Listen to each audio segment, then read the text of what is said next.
विमानों के रखरखाव की दुनिया में एक ऐसा टूल है जो उन खतरों से हमें बचाता है जो दिखाई भी नहीं देते। तो चलिए आज हम डायल इंडिकेटर की दुनिया में चलते हैं और समझते हैं कि आखिर ये काम कैसे करता है। सोचिए, एक ऐसी खराबी जिसे हम देख ही नहीं सकते, उसे ढूंढा कैसे जाए। अब यही सवाल जब एविएशन की दुनिया में आता है तो ये और भी सीरियस हो जाता है। मतलब जहां एक पुर्जे में बाल जितनी छोटी सी कमी भी किसी बहुत बड़ी दुर्घटना की वजह बन सकती है, वहां उसे ढूंढा कैसे जाता है। एविएशन की दुनिया में यही सबसे बड़ी चुनौती है। यहाँ पर जो सबसे जरूरी पुर्जे होते हैं उनमें जरा सी भी आंखों से न दिखने वाली डगमगाहट के नतीजे बहुत ही भयानक हो सकते हैं। तो फिर इस समस्या का हल क्या है? चलिए मिलते हैं इस कहानी के हीरो से, यानी डायल इंडिकेटर से। ये है डायल इंडिकेटर। अब देखने में ये शायद एक घड़ी जैसा लगे, पर इसका काम समय बताना नहीं बल्कि किसी भी सतह पर होने वाले उन बारीक से बारीक बदलावों को पकड़ना है जो हमारी आंखों से छूट जाते हैं। इसका काम करने का तरीका ना बहुत ही सरल और शानदार है। इसकी ये जो नोक है, जिसे प्रोब कहते हैं, वो सतह को छूती है।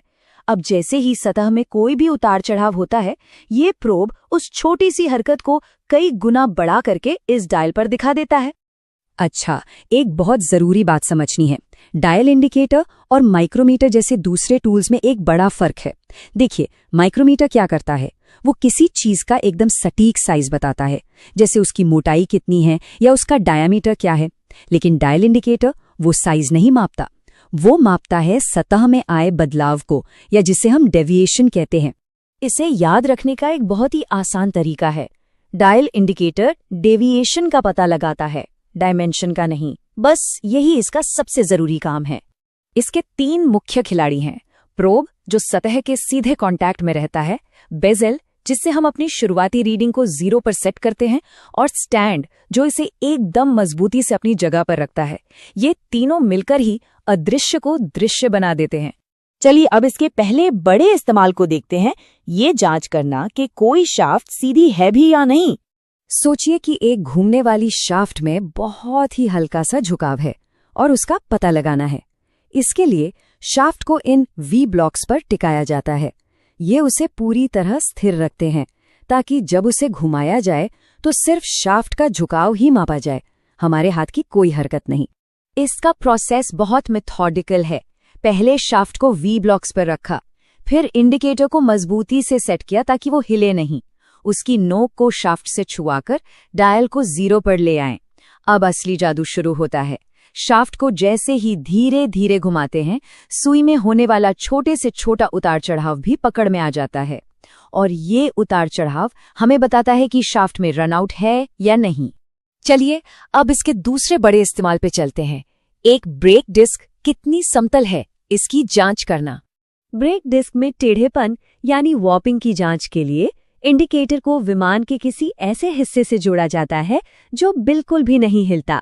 ये कुछ ऐसा है जैसे किसी हिलती हुई नाव पर खड़े होकर किनारे की दूरी मापने की कोशिश की जाए। अगर बेस ही स्थिर नहीं है तो माप का कोई मतलब नहीं रह जाता। प्रक्रिया लगभग वैसी ही है।